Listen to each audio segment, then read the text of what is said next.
So, when and what was your first major failure? National TV sa Showtime.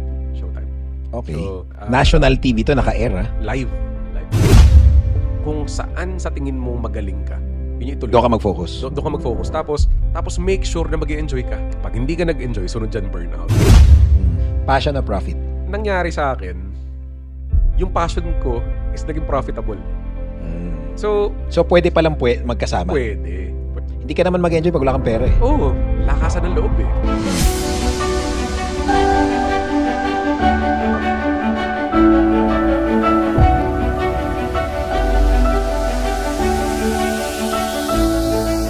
Ayun, guys. Thank you very much for tuning in to Next Level Talks. Okay, ang guest natin ngayon, very, very special, syempre. Ito, very, very important sa akin tong taong to, di ba? Kasi maliban sa nakasama ko sa banda before, he's a close friend of mine. Very close, di ba?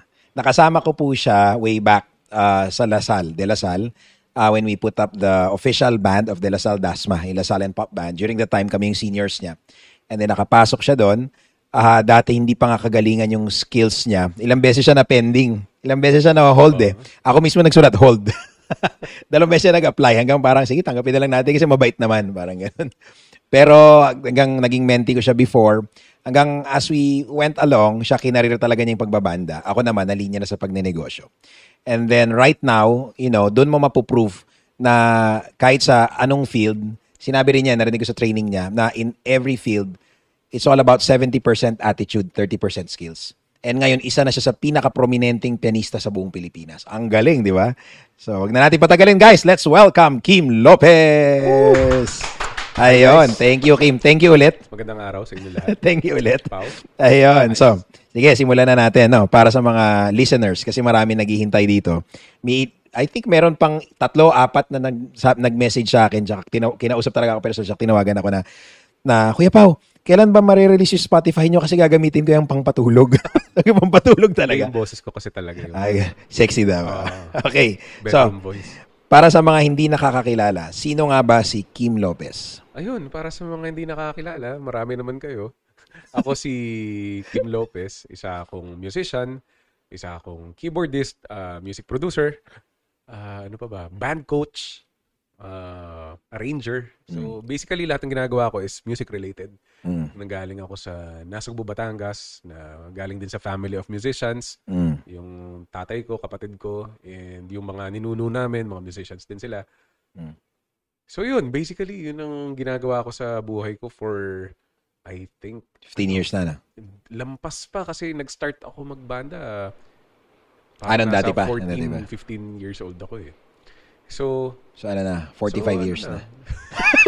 So, mga ano na siguro, mga ilang taon na ba ako ngayon? 26? 46 years na.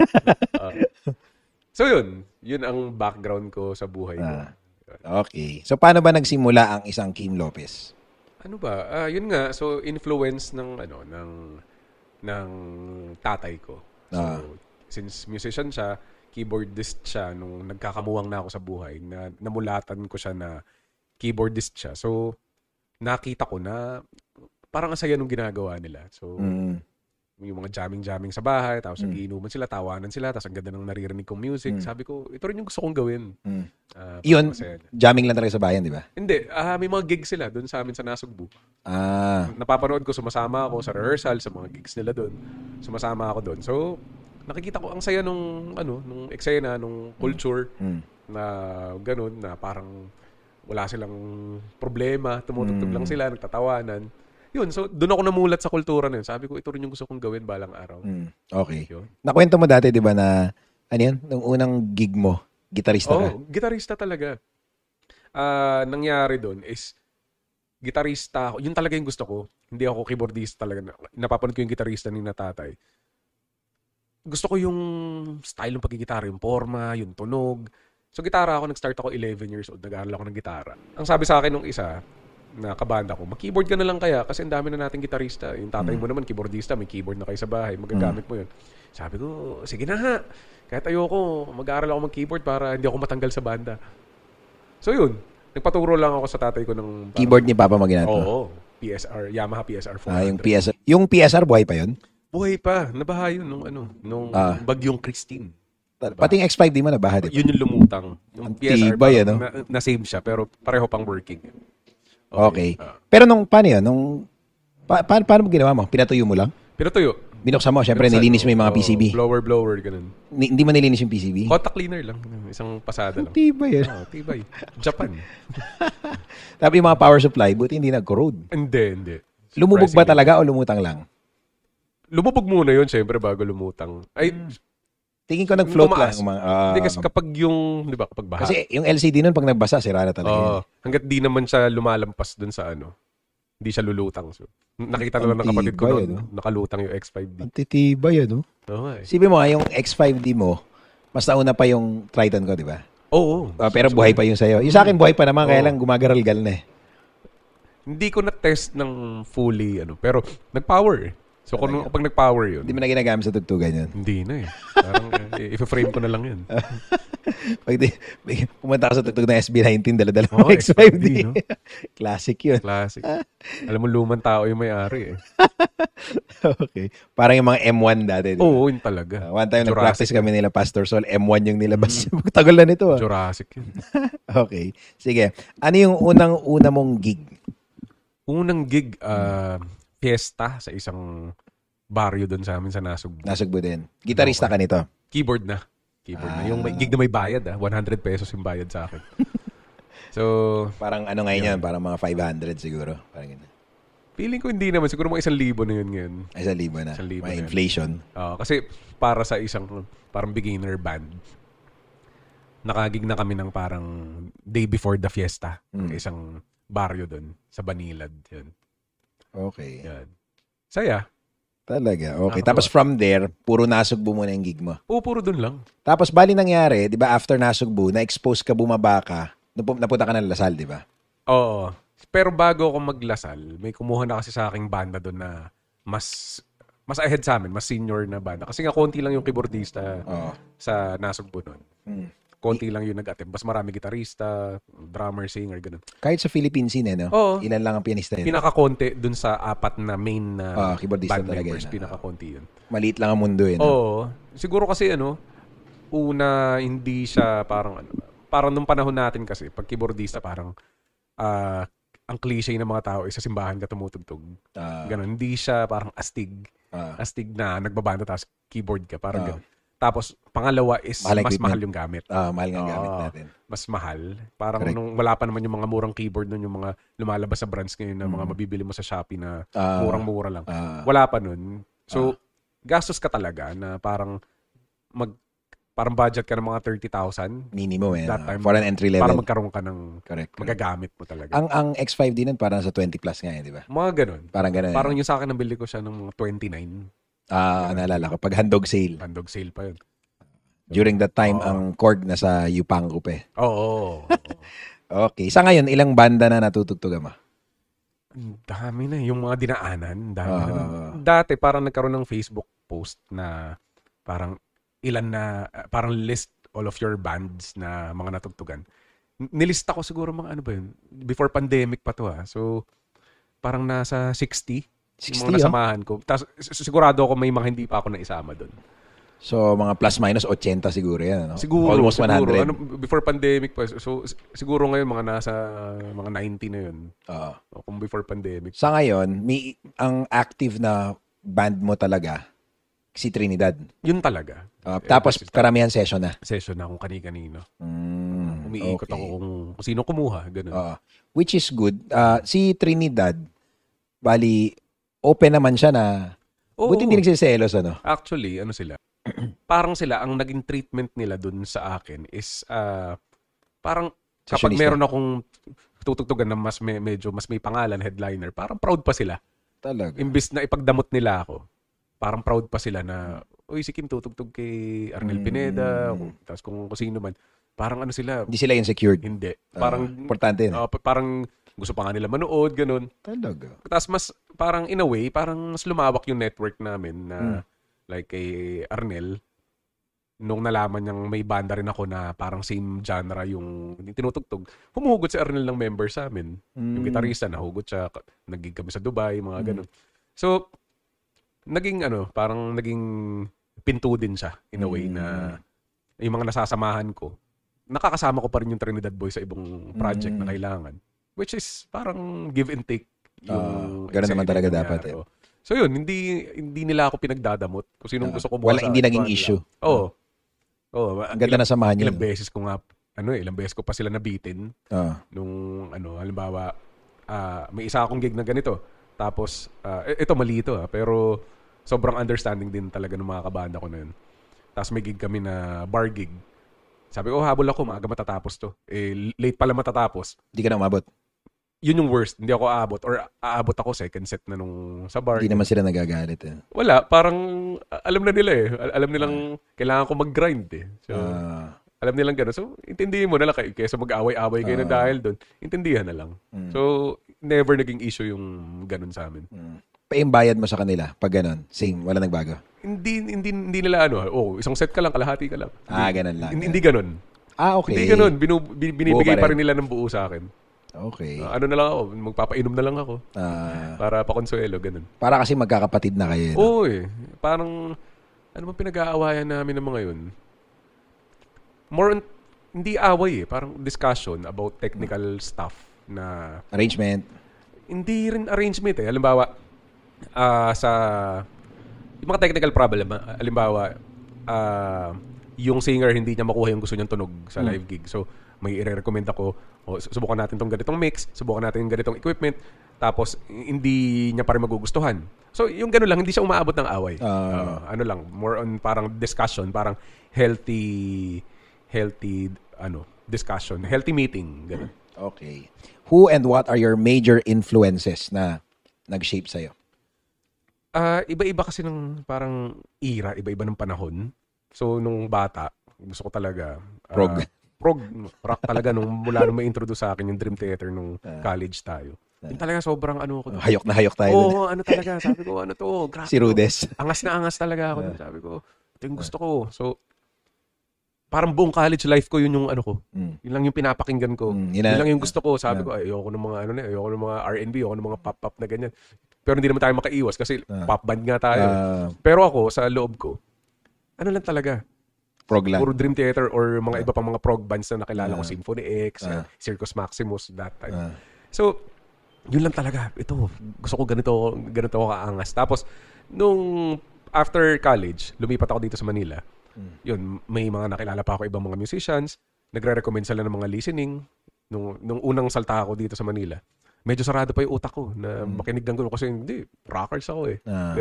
So, hanggang sa na-discover ko na yung iba na mga musicians like si Brian Calbertson, mga jazz, funk jazz pianist, si Jeff Lorber, yan, yung mga si Joey DeFrancesco, yan yung mga early kong mga pinakinggan noon na into jazz and funk na mga keyboardista.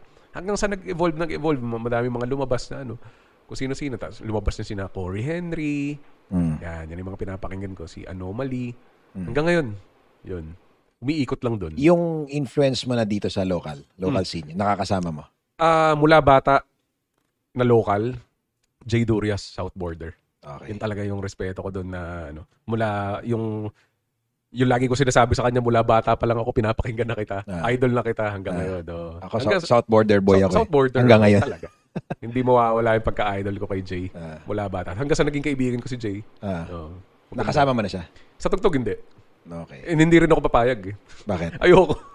Bakit? Feeling ko hindi ako makakapindot pag siya yung kasama ko na jam. So, parang wala akong magagawa maganda dito. Kahit mag-practice ako ng mga 3 taon. Para ka maliliit.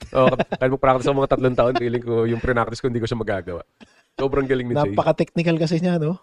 Technical, tapos henyo, ang sarap tumugtog. Unpredictable. Sobrang idol yun. Tapos yun, hanggang sa nakilala ko yung iba pa, sina Nico Rivera, naging kaibigan ko din. Yung mga sina Bobby Velasco, yung mga local na mga idol ko, yung mga every time na mag-upload sila ng video, hindi pwedeng hindi ko papanoorin kahit anong ginagawa ko, kahit gaano ako ka-busy. Pag nag-upload sina Bobby, sina Nico ng mga videos nila, papanoorin ko talaga sa bago inspirasyon na naman, ganun. Yung kahit pag wala akong dalang keyboard, alam tapos bigla akong napanood. Pag napanood mo sila, mangangati ka. Gusto ko ng keyboard ngayon. Sobrang ganda ng ano. Hindi mo naman parang aaralin, pero bigla ka nangati. Gusto mo siyang pumindot agad. Pag naririnig mo yung mga tao na yun. Yun yung mga influences. Local and ano. Sila Nico, nakasama mo na? Si Nico, nakasama ko na yata. Nagsama kami sa isang show na dalawa kaming keyboards. Yun, saya. Okay. Yung may isa pa pala. Idol ko din, Wawi Posada, si may-ari ng Lighting East. Yun, nagkasama na rin kami na... Okay. Nagsisimula pa lang tayo, Nico Rivera din. Oo, Salim Diwa days pa lang, pinapakinggan ko na si Nico. Okay. Tapos nagka-Yosha, tapos yun nga, musical director siya kung saan-saan. Yun. Ay, mga active pa ba Yosha ngayon? Hindi. Kasi si Mike is nag-migrate na sa US, yung drummer. Pero nung nag-US gig nitong, recently lang, parang 2 weeks ago lang yata. Reunion sila? Nag-reunion sila sa US. Pero hindi sila gumig na show. So, magkasama sila, parang Sharon Gabi show yata, na sila yung backup band. So, si Mike yung pumalo. Yun, parang nagja-jam-jam sila ng Yosha songs. Parang napanood ko, nag-live sila sa isang bahay na gano'n yung mga tinutugtog. Sobrang nakakamiss. Sobrang may clout pa rin yan. Oo. Diba? Yun. Okay. Ano yung gig mo na very first breakthrough mo? Ano ba? Siguro, mako-consider ko parang nung napasama ako sa yung banda ko na Anak. Yung nakabanda ko yung bunsong anak ni Fred Aguilar, si Jericho Aguilar. Yun, dun parang nag-open yung doors na makasama yung ibang mga musicians na hindi ko pa kilala nun, pero sobrang mga sikat na pala. Wala ko alam dun sa eksena dito sa Manila nun. Siyempre nakilala ko si Fred Aguilar, siya yung may-ari ng bar na tinutugtugan namin. Yun yung nakasama mo si Albert that time, di ba? Si Albert, siya yung drummer ni Freddy that time. So, kagad? Common body mo agad si Albert. Tapos, yung isa niyang anak na rapper, si Jonan Aguilar, yun yung medyo nag-open sa akin sa parang indie scene na mga small gigs pero headliners, yung mga sikat na rappers like Looney, sina Mike Swift, sina Abra. Magkakasama kami lagi sa isang prod na gig kung saan man dito sa Manila. So, time na yon. Oo. So si Jonan Aguilar, nagbanda siya. Rap yung genre, pero banda yung backup band. So, kami rin yung banda. Doon, ang dami ko nakilala talaga. Tapos yun, hanggang sa naipasok ako sa Trinidad na tulong nung bassist na nagpasok sa akin doon sa Anak. Yun, tapos yun na yung naging link. Nung nag-Trinidad na ako, mas dumami yung network, yung mga kilalang tao, hanggang sa nagtuloy-tuloy. Nanganganak yung si from Trinidad, nakuha ko ni Nicole Asensio. Sino ba nauna? Trinidad o si Jericho? Jericho muna. Jericho, di ba? From Jericho, saka mo nakilala si Trinidad. Parang first month ko pa lang dito sa Manila, Jericho na agad. Naalala ko nga yun. Nagkasama kayo ni Albert, di ba? Tapos umalis si Albert, nag-stay ka with Jericho. Kasi sobrang itong tao na to, si Jerby Dator, siya yung bassist namin. Magkasama kami sa Yupanco. Pareho kami ng trabaho. Tapos, product specialist. Product specialist kami. Tapos, so keyboard ako, bahista siya. Jam-jam kami doon. Nag-enjoy siya, naka-jam ako. Sabi niya, pre, sumama ka nga sa akin. May gagawin ka ba mamaya? May jam kami, kabanda ko yung anak ni Fred Aguilar. Papasok kita doon. Kasi wala kaming keyboard. Parang bagay na may keyboard kami. So, audition ako. Ganun, parang hindi pa ako tanggap. Panibagong audition na naman to. Tapos, jam-jam lang kami kung anong mga matripang kanta. Hanggang sa, sige, okay na. Parang bagay nga may keyboard. Ganun. Di yun, dire-diretso. Tapos ito si Jerby, may link siya na sa iba pang mga musicians kasi matagal siya tumutugtog dito sa Manila. Marami na rin siya nakilala. So, kinukuha siya. Tapos sobrang bait nun. Pag alam niya walang keyboardista yung banda, ipapasok niya ako. Kung wala kayong keyboard, may kasama ako, magaling to. Pero hindi pa rin naman talaga, hindi pa ako believe sa skills ko. Doon nagsimula, si Jerby yung naging link sa kung nasan man ako ngayon, sa eksena sa Manila. Yun. Nanganak lang na so from there, network. Nanganak, walang tigil na panganganak yun na kung sino-sino kumukuha. Na hanggang ngayon nanganganak. Hanggang ngayon nanganganak pa rin. So when and what was your first major failure o setback? Sa pagtugtog, sa production, sa ano? Ano ba? Ay, alam ko na. National TV. Naging in-house keyboardist ako ng 6-part Invention 2015. Okay. Sa Showtime. Okay. So, Showtime. National TV to, naka-air, ha? Live. Okay. Sobrang ano kasi yun, parang araw-araw yun na nakakapagod talaga. Pero mali naman talaga. So, may isang kanta, hindi ko na lang sasabihin kung sinong artist yung ano na yun. Baka hanapin nyo sa YouTube. Mapapanood nyo So, pa. naka-upload siya hanggang ngayon? Hindi ko na pinapanood eh. Ewan ko nandun pa rin yun. Pero, basta, Okay. sabit talaga. Pero kasalanan mo? Kasalanan ko. Kasalanan, anong nangyari? So, kanta. So, simpleng kanta, verse, may intro, verse, chorus. Tapos, after first chorus, may modulation, mag-change key. Ang ano ko nun, yung cheat sheet ko nun, sinulat ko lang sa maliit na papel. Tapos wala pang music stand. Inipit ko lang siya sa keyboard stand. Inipit ko lang. So yung position mo na ganyan, dito ka nakatingin sa chords na ganyan. Nakaganon siya dito? Nakaganon, nakaipit lang. Maliit na notebook. Parang hirap nga ng view nun. Ganun. Hindi ako nag-music stand. Kasi sabi ko, alam ko na tong kanta. Yun yung parang pag naging kampante ka eh. Nung rehearsal, okay. Nung live na, mag-change key na. Biglang, yung mata ko, hindi ko makita yung part kung saan nag-change key. Kasi ang banu ko pa rin magsulat ng chords nun eh. Parang dire-diretso lang siya, hindi siya naka-bar, gano'n. Tapos, ang gulo-gulo ng section. Basta, sobrang gulo. Pero naiintindihan ko kasi ako nagsulat. Tapos nung live na, parang, hindi naman ako masyadong kinakabahan nun. Actually, minsan nga gusto ko yung kinakabahan ako para focus ka talaga eh. Pero, nung nangyari nun, bilang hindi ko makita, asan yung change key? So, si singer, nag-change key siya, ako hindi. Nahuli ka? Parang, sobrang nagulo na. Parang, ang ginawa ko is, yung key pa rin ng original key. Pero sa ano na. Tas, gosh. So, naririnig niya is original key, pero mataas na siya. So, hindi na namin alam kung sino maghahabol. Habulin ko ba siya o habulin niya ba ako o ano. Basta, kalat. Talaga? Kalat talaga. So, hanggang natapos mo, hindi ka na nag-change key? Hindi na, parang ano na lang. Ang hirap nga mag-change key nun. Parang ginawa ko nun, hindi na ako pumindot sa kaliwa. Para medyo ano na lang siya. Hindi kayo kalakas na. Naglagay ako ng strings para medyo ano, kasi gulong-gulo na talaga ako. Hinahanap ko na. Full band ba to? Hindi. Ako lang. Hindi. Ako lang. Kaya rinig na rinig. Rinig. Gosh. Sobrang gulo. Okay. National TV live. Kaya nga yun. Pinausap talaga ako. Ano nangyari? Sabi, pasensya na po. Ano lang ako. Sumabit talaga. Tapos, naintindihan. Sige. Ano sabi ng singer? Focus ka next time. At sabi ng singer, wala lang. Hindi ako pinansin. Hindi ka pinansin? Parang galit na galit siya sa akin. Parang, tapos kinakausap manager niya, pianista, ganyan. Talaga? Oo. Kasi nung rehearsal, okay naman. Gosh. Parang isang pasada lang, okay na. Well, nangyayari talaga eh. Hindi mo maiwas. Kahit naman anong larangan eh, di ba? Nangyayari talaga eh. Pero, from there, doon ka nag-improve, Yun, di ba? doon ako mas nagsulat ng tama. Nung nakikita ko yung sulat ng iba na, ganyan pala dapat para hindi ako nalilito. Alam ko kung kailan lilipat yung chord. So, may tamang pagsulat. Yun yung failures is stepping stone mo to success eh. Inano ko talaga siya, parang never na siyang naulit. From there, nung ganong kalaking gig. Hindi na siya naulit. So, from there, until now, so far? Ano talaga? Mas refined na. Mas okay na. Pulido na. Mas pulido na. Pero, may mga palpa ka pa rin. Meron, pero hindi na halata. Kalaki.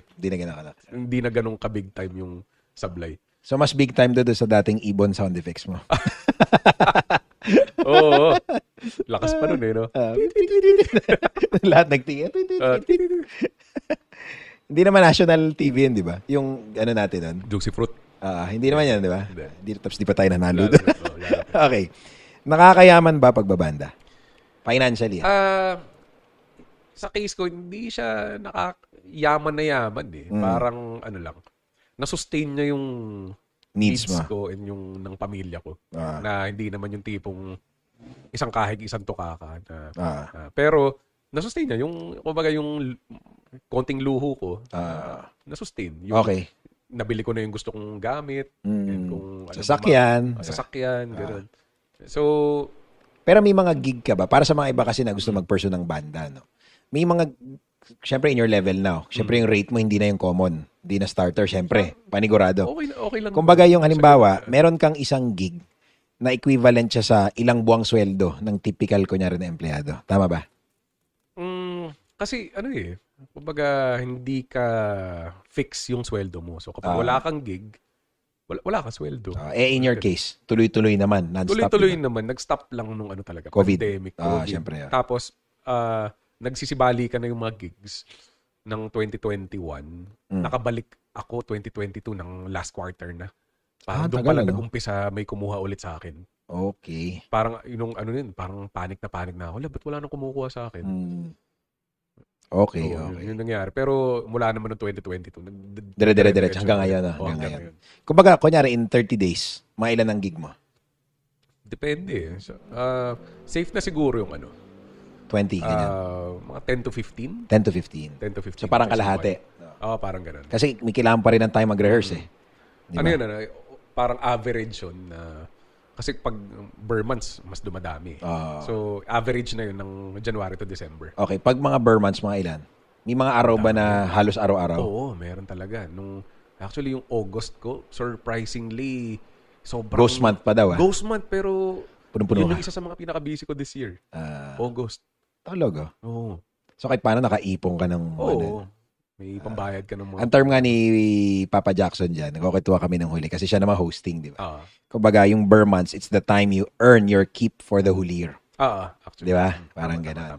Sa mga ganitong Tama yun. larangan natin. Yun yung parang ano talaga, peak season. Ber months ng na. entertainers. Anong buwan yung pinakapatay? Ano ba? Dati nga August eh. August. Nagbabago na rin. Oo, parang ramdam naming mga full-time musicians na pag August. Oh, understood. Pero nagbago nga parang after pandemic, parang wala kasi nga hayok lahat sa events yung mga tao. Parang mula nung bumalik ng 2022, parang Gusto mag-event naman. sa case ko parang walang ghost month. Tuloy-tuloy. Which is good, no? Okay yun. Lalo nung talaga 2020 to 2023. Grabe yun. Ang daming gigs nung mga panahon na yun. Okay. Ngayon, sa case mo na, syempre ngayon, nasa peak ka ngayon ng career mo di ba? Right now, and nanganganak pa yung mga network and connection mo. Limbawa, para sa mga, for example, when it comes to financial literacy side, saan mo dinadala yung, halimbawa, yung kinita mo? Nag-i-invest ka ba? O, di ba nagtayo ka ng car wash? Yun. Okay. Yun, parang yung mga naipon ko nung parang bago mag-pandemic, wala akong plano magnegosyo. Kasi nga, ina-expect ko, yung pandemic, mabilis lang yan. Babalik din tayo. Hindi mo alam na tumagal. 2 years. 2 years tumagal.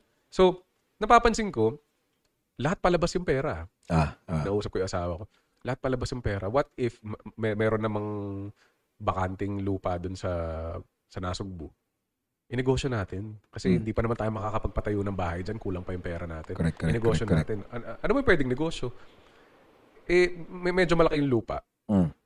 Gusto ko, mukhang puno yung negosyo. Hindi naman ako, alam maglagay ako ng isang show, may kiosk dun. Yun lang yung negosyo mo. Yun lang, di ba? Parang aalog-alog yung kiosk dun. So, nakita ko car wash. Wala akong idea. Hindi naman ako car guy na maraming alam sa kotse.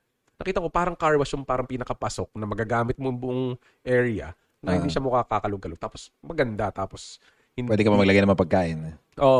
Wala pang pagkain doon. Fully car wash and auto-detailing lang yung nilagay mo doon. Tapos parang naisip ko, hindi rin siya maintenance. Hindi ma-maintenance. Hindi katulad ng pagkain na may spoilage. Tapos hindi mo kailangan laging bumili. Pwede kang bumili ng inventory mo like sabon and lahat mga chemicals na good for 6 months. Tapos after 6 months ka na ulit bibili. May mga ganun. So hindi siya nakita ko, practical to sa akin. So doon mo in-invest. Doon ko in-invest. Okay. So far maganda naman yung takbo. Ngayon sinara ko na. Dahil nga doon sa kasi may plano. May plano. So, pero hindi mo siya sinara dahil lugi. Hindi naman. Okay. Kumita naman. Kumita. Nag-ROI naman. Importante. So okay naman. So may tsaka sa akin, parang ang dami na ituro sa akin ng negosyo na yun. Na mas naging tough ako in terms of kasi dati parang oo lang ako ng oo. Doon ko na ibang mundo to. Kung paano mo kakausapin yung mga tao. Correct.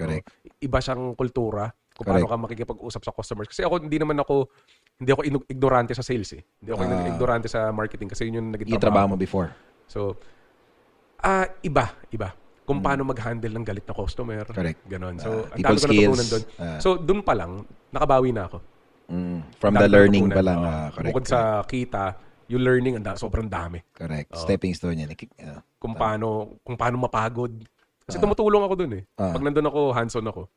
Tumutulong ako kahit mabasa ako, maputikan, walang problema. Gusto ko yun eh. Siyempre, negosyo mo eh. Tsaka gusto ko, na-enjoy ko yung pagka-car wash. Mm. Tsaka ano yun eh, parang pag may hangover ako, magka-car wash ako ng umaga. Wala na. Pag napawisan na ako, kahit Tanggal. sobrang lasing ko nung kinagabihan. Talaga? Tanggal, oh. Okay. So, ganun din yung ine-educate ko sa mga kaibigan ko na banda na mag-ano kayo, mag-business kasi maganda yung tandem ng music tsaka kasi ibang disiplina ang pagnenegosyo eh. Di ba para kinukwento mo. Iba talaga siya eh. Iba siya yung paano ko mag-handle ng tao, mag-handle ng finances, etc. Di ba?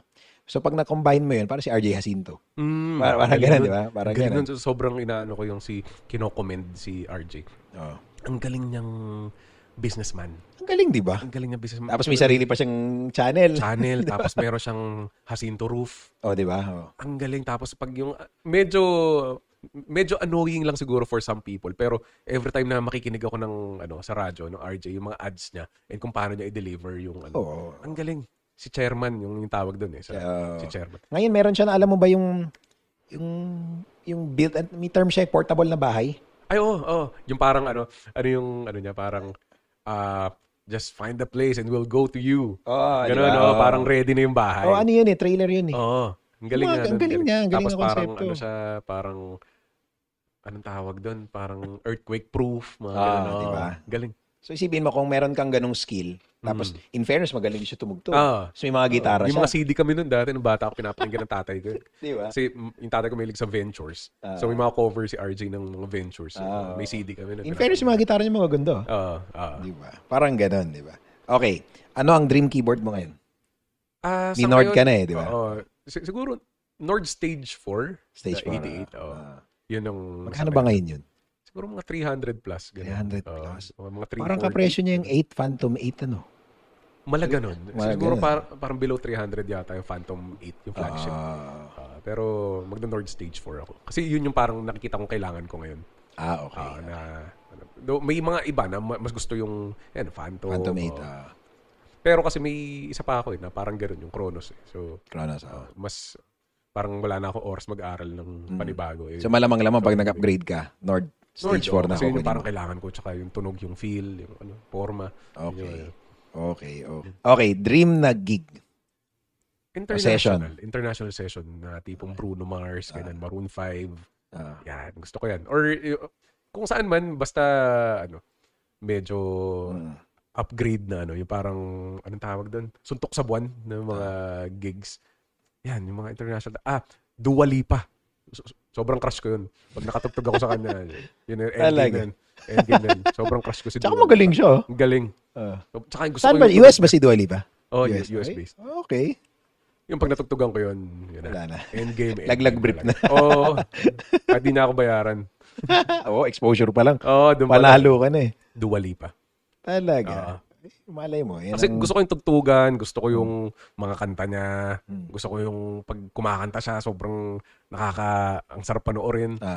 Yun siguro, sa babae, Dua Lipa, Katy Perry. Yan mga gusto kong matugtugan balang araw. Talaga? Okay. Puro pop, kasi parang ang saya lang. Tsaka, for sure, okay yung kita. Panigurado. Touring Pag touring, touring bands So, okay. Nakakapagod na masaya. Yun naman yun. Yung mga dream gigs. Sa mga nagsisimula pa lang, for example, gusto nilang, kasi lalo na yung mga graduating ngayon, parang nangyari sa atin before, di ba? Na, di ba, nung ako dapat yung magtatrabaho sa work mo, bigla akong pinasa sa'yo. Di ba? Kasi dumating ako sa point na crossroad na, kumbaga, marami akong pwedeng tahakin. Engineering ako. So, dati may offer ako sa barko $3,000 ang sweldo ko, di ba, naalala mo? Inano ko yan, tinar down ko. May offer din ako pwede ako tumugtog full-time. Pwede rin ako sound engineering. Di ba may sound system kami na? Tapos negosyo, ganyan. Nakakalito, di ba? Saan ka ba pupunta? So, halimbawa, sa mga nakikinig ngayon na nako-confuse din. For example, dahil may course sila, meron silang pwede ibang open doors, pwede rin sila mag full-time musikero. Ano masasuggest mo? Parang lakasan ng loob kasi tas iba pa yung parang pressure ng kapag yung bagong graduate ka, kailangan mo na magtrabaho. Tapos yung parents natin, magtrabaho ko sa ganito, re-recommenda kita sa ganyang ahensya. Si kumparing Arnold ko, CEO dito, papasok kita dyan. So, pwedeng ganun kung nakikita nyong may career kayo doon, and parang ma-advise ko kung saan sa tingin mo magaling ka, yun yung ituloy. Doon ka mag-focus. Doon ka mag-focus. Tapos make sure na mag-i-enjoy ka. Mag-i-enjoy ka doon sa trabahong sa path na tatahakin mo. Kasi pag hindi ka nag-enjoy, sunod dyan burnout. Tapos anxiety. Lahat papasok. Once na pumasok sa'yo yun, ayaw mo na magtrabaho. Ganun. Or resign ka tapos apply ulit. Yung cycle nun, yun ang mangyayari. So una, is hanapin nyo muna kung saan ka magaling. Kung saan ka magaling, focus ka. Mag-focus ka. Tapos hanap ka ng lugar na kung saan ka nararapat sa level mo ngayon. So, yun. Pag nakita mo na yun, yung peers is may enjoy mo. Make sure na may enjoy mo. Kasi, wala eh. Iba-iba ng industry. Like sa IT industry. Yung kapatid ko, IT. Wilton? Oh. IT ba siya ngayon? Programmer siya. Okay. Nakalimutan ko na kung anong kumpanya. Pero, in-explain niya nakailang kumpanya na siya, resign, lipat, paikot-ikot. Tinanong ko siya, ba't ganun ginagawa mo? Sabi niya, iba tong industry na to. Hindi dito pinag-uusapan yung tenure. Yun yung sabi niya, parang, ang naging formula niya is, kapag yung company niya ngayon is nahuli sa technology, sa IT industry na meron ng bagong ginagamit pero hindi nag-upgrade sa company niya, magre-resign siya dun. Maghahanap siya ng bagong kumpanya na bago na nag-adapt sa bagong technology ng IT. Kasi, sabi niya, pag naiwan ka sa lumang technology, hindi tataas yung rango mo. So, hahanap siya ng kumpanya na makakatulong sa kanya na laging pataas, updated lagi yung ano. Okay, naintindihan ko. Iba-iba ng industry. Hindi yung parang sobrang loyal ka na palubog na pala yung kumpanya kasi hindi siya nag-update, hindi na makatanggap ng mga bagong clients. Wala mangyayari nga naman. So, ganun. Hindi siya naging parang hindi mo kailangan maging loyal pag nasa ganung industry ka. Basta upgrade ka ng upgrade. Laging pataas dapat. Huwag ka magsustay. Kapag yung kumpanya mo ngayon is hindi nag-a-adapt, lipat ka. Doon ko naintindihan.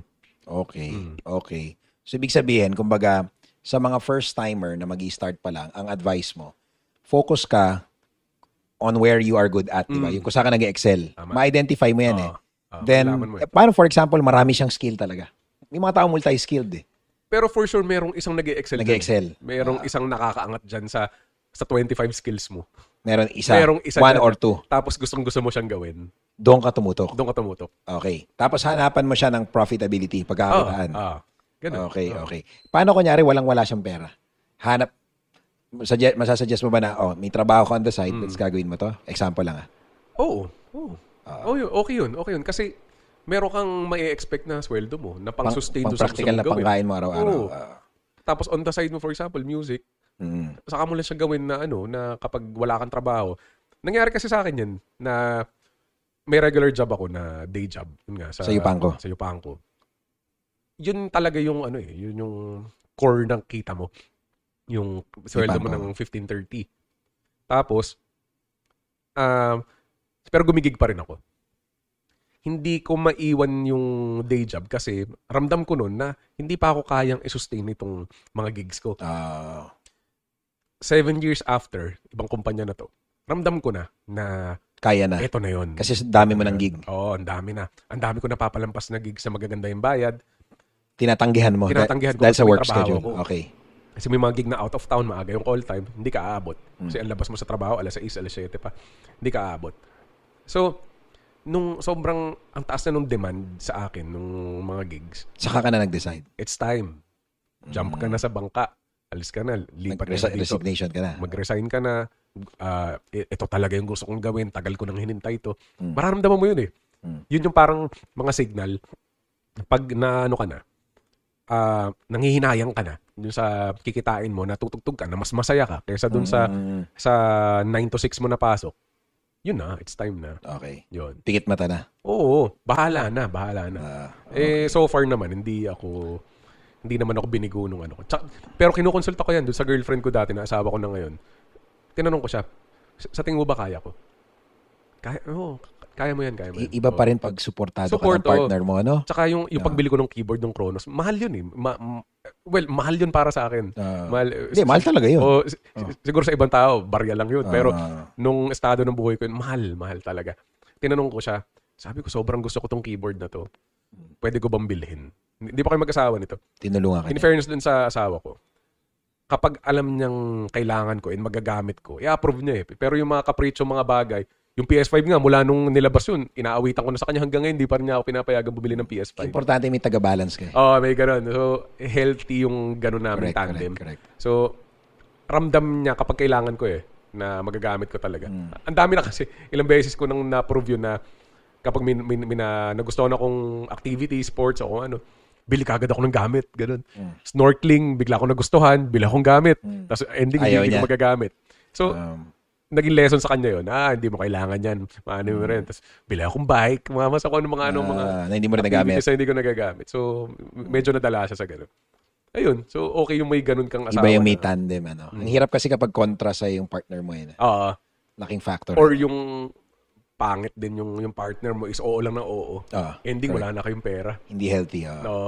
Okay yun eh. So, iniigpitan niya ako sa mga ganun, sa mga gastos-gastos. Yung mga kabataan, narinig niyo yun, ha? So, importante rin yung pagpili ng partner. Oo. Laking factor talaga nun eh. Kasi pag may, pag husband and wife tandem, o lalo na kung girlfriend and boyfriend pa lang kayo that time, pangyayari din sa amin, di ba, from girlfriend, boyfriend, hanggang ngayon asawa ko na. Pag supported ka kasi, di ba sabi nga lahat ng great man, laging merong, somebody na woman that supports her all the way. Yung taga-sermon. Sermon. Hindi, pero in a good way, siya yung taga-tama ako ng landas eh. Na, taga-remind. Hindi, pero sa akin, sermon talaga. Hindi, pero... Gano'n ka pala, Sandy. Sa amin ka lang tahimik. Pero ano yun, ramdam niya kapag yung hype na hype ako, gusto ko kong bilhin. Babalancing. Siya yung mas straight yung thinking niya eh. Correct. So, sasabihin niya kung dapat o hindi. Correct. Kahit sa sapatos pa. Ano yun? Hinihigpitan ako sa pagbili ng sapatos ng dati. Mga ganun. Sabi nga pag high and low ka, huwag ka magde-decide. Dapat yung balance lang emotion mo.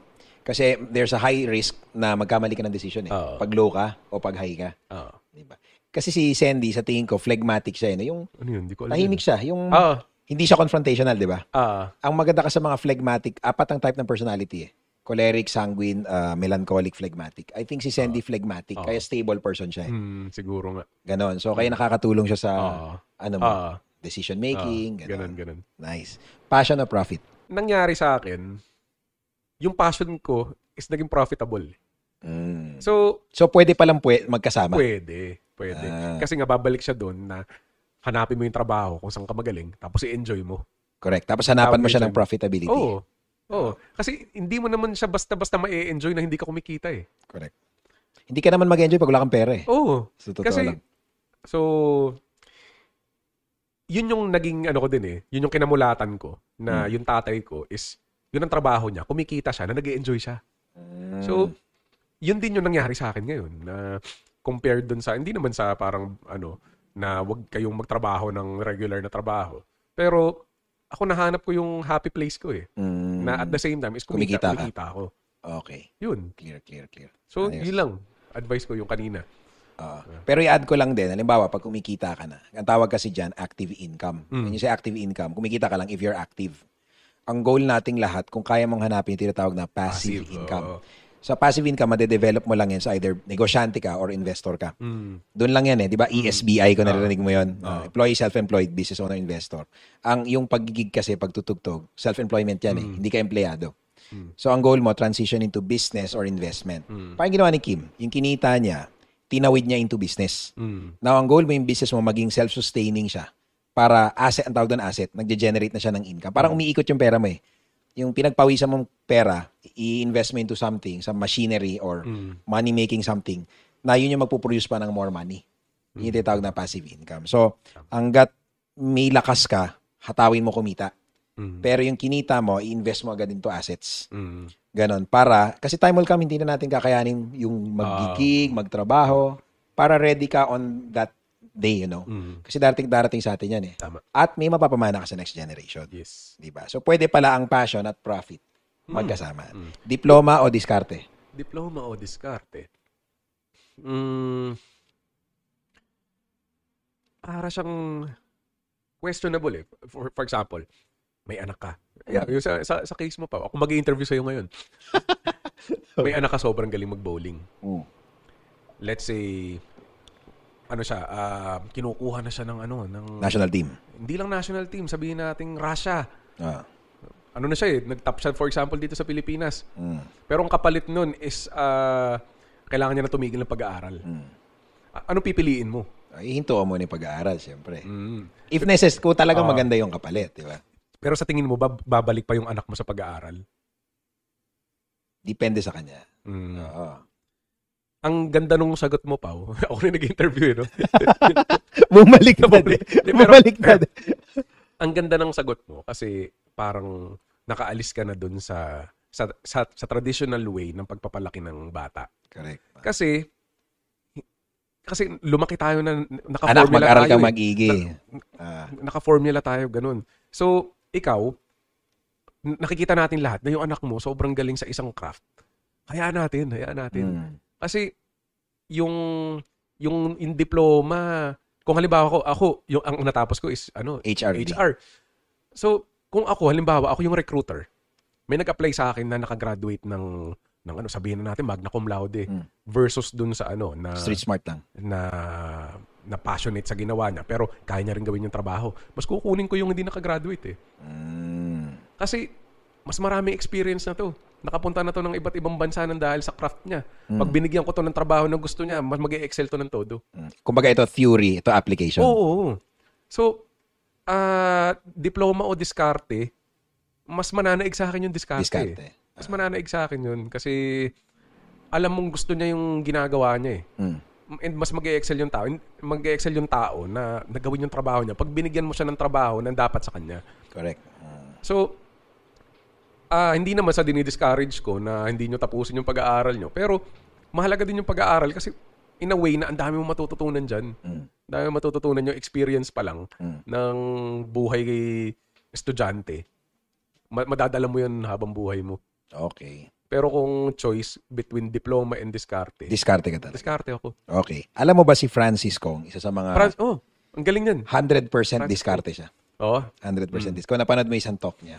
Pinapanood ko yan every time na may guesting yan sa mga morning shows. Pinapanood ko yan. Magaling yan. Sobrang galing ni Francis. Galing na. Ganda pa ng boses. Ganda ng boses nun. napaka-calming. Ang galing nun. 100% diskarte, di ba? 100% diskarte siya. Hindi ako magtataka na yun yung sagot niya. Correct. Galing. Yung mga nag-aaral dyan, hindi. Wow. Hindi ka nag-stop eh. Kung may chance ka, magtapos ka. Lalo na kung may privilege naman na provided ka ng parents mo. Lalo na ngayon may homeschooling. Oo nga, no? Halimbawa, going back sa anak namin, bakit siya, hindi namin napapabayaan kasi may tinatawag ngayong homeschooling. Okay. Ang tawag nila doon, intentional parenting, intentional learning. Na ang maganda sa mga actually, in fairness sa education system ngayon, lalo na yung mga homeschoolers, nag-i-improve na sila na hindi na kagaya nung panahon natin, lalo na nung panahon ng mga parents natin. Hindi na talaga structured, intentional na. For example, sa umaga nag-Bible reading kami, family. Yun na yung values education niya. Tapos ino-note down mo. Intentional na talaga. Tapos halimbawa, di ba may laban si Joshua ng bowling, si Caleb breaking. Yun na yung PE nila. Tapos ino-note na lang, ang teacher na kasi parents. So sa mga halimbawa, kung baka may mga parents dito na nanonood, why don't you try? I'm not discouraging traditional schooling, pero pwede nyo i-try homeschooling. Kasi, pero may mga traditional schooling din naman na nag-a-adjust na. In fairness naman, somehow. Naging hybrid. Nag-hybrid na siya, nag-hybrid na. So, yung mga bata, ganun ang ano nila, kaya nababalance namin. Nakakapag-aral sila. Minsan nga, 3 days lang a week nagkaklase sila. Tapos the rest, tinatapos siya ng maaga para nakaka-bowling siya. Galing. Yun. Okay. So, okay, we're down to last 2 questions. Ano? Nakakalibang eh. No? Okay. Ito, Kim. Halimbawa, nakaharap mo after ng isang gig mo, na, di ba na nag-gig ka na huli sa SB19, very successful, di ba? Tapos nagtugtug pa kayo nila Rob Daniel dyan. May fireworks dyan. Ando ka pala nun. Andun ako nun. Nandun ako sa festival area. Kita mo yung fireworks. Di ba? Okay. Halimbawa, after nung gig mo, biglang mo nakita sa audience, nakita mo yung batang-batang Kim Lopez. Yung may 11 pa dito. Oo. Bata pa siya, hindi pa yung accomplished na. Yung talagang bit-bit niya yung PSR niya. Tapos naalala mo nun, na-meet mo si Jordan Rudess, yung parang bata, nanginginig. Grabe yun, oh. Nagpapirma ka sa Grabe, kanya no? na, ano sabi niya sa'yo? Wait, I'm not yet, Hold still, I'm not yet through. hold still, I'm not yet through. Tapos idol na idol ka nung bata. Dala niya yung PSR niya na walang case. Tapos papapirmahan niya sa'yo. Anong sasabihin mo sa kanya? Sabihin ko sa kanya, pogi mo pala. Joke lang. Joke lang. Yung gupit ni Mami, magana. Sabihin ko, congrats, hindi mo alam yung pupuntahan mo. Pero ngayon palang congrats na, maganda yung mangyayari sa buhay mo. Lahat ng gusto mong mangyari is mangyayari. Gawin mo lang kung anong gusto mo ngayon, ituloy mo lang yan. Do good, avoid evil. Sabi nga na re-ed. Ni Sir Aido. Sabi nga ng mga re-ed class, do good, avoid evil. Yun lang sasabihin sa akin, congrats. Batang Kim, congrats. Yun na yun? Yun na yun.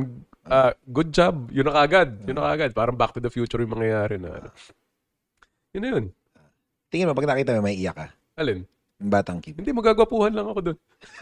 Mag-iinom lang kayo. Mag-iinom lang kayo. Inom na tayo. Yun lang yun.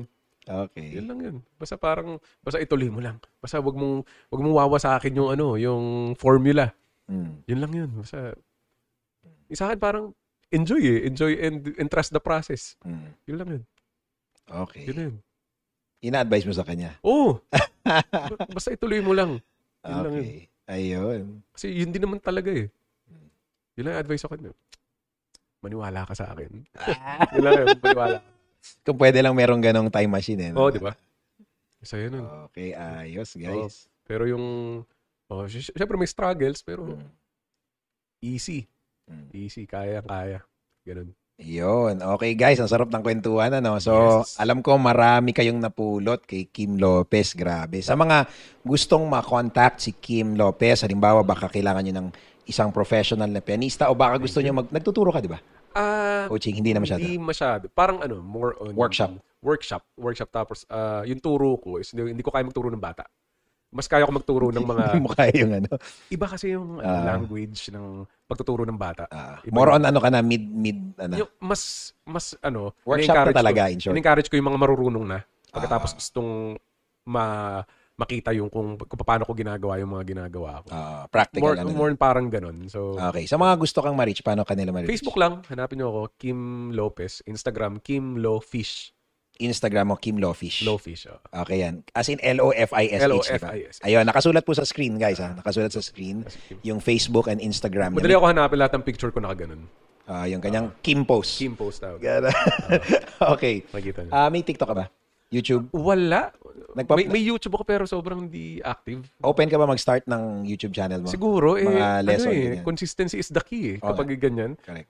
Wala akong oras para sa ganun. Kasi lahat ako yun eh. Ako mag-video, ako mag-edit, ako mag-upload, ako So, dapat consistent. So, hindi ko siya mahanapan ng oras ganyan. Pero kapag nangyari yun, kung mahanapan ko ng oras, gusto ko talagang gawin. Tututukan mo na. Gusto ko yung ganito eh. Mag-share ako ng mga ginagawa ko. Gusto ko pero wala talagang oras. Especially nung nagkaanak ako. Siyempre, pag may time ka to rest, bibigay mo na lang sa akin. Tsaka mas pipili ko makipaglaro doon sa anak ko kaysa mag-upload ng video eh. Actually, matrabaho mas pipiliin ko yun kasi ang sabi nga ng asawa ko, samantalahin mo yung oras na maliit pa siya. Pag lumaki yan, hindi mo na malalaro yan. Totoo yun. Ngayon, nahalikan ko pa siya sa puwet. Mga ganun bagay. 18 years old. Wala na. 18 mo papahalik pa ba sa puwet sa'yo yun? Hindi. So, yun yung yun yung comfort zone ko, yung puwet ng anak ko. Sarap makihalik ka ng puwet ng bata. Sarap. Tapos ginagano ko sa mukha ko yung puwet niya. Yung mga bata, hinahalik ka ng puwet. Kasi, lagi ko sinasabi, I love your puwet. Ginagano ko yung anak ko araw-araw. Inaanak ko na hindi ko pa nakikita. Ilang taon na. Oo nga, no? Minsan dadala, nasa lipa, di ba? One of these days. Guys, yun lang. Maraming salamat, guys, for listening to Next Level Talks. Salamat. Again, sa mga gustong ma-reach si Kim Lopez, andito po yung link, ha? And please follow, like, and share po Next Level Talks kung gusto nyong matuto. Ang goal ng show na to is to help change mindsets one content at a time. So if you wanna reach your next level, kung ano mang karir nyo, make sure to follow, like, share, and subscribe to our social media platforms. Yun lang po. Maraming salamat. Engineer Paulo Santos, Next Level Talks. Thank you very much. Bye-bye. Thank you.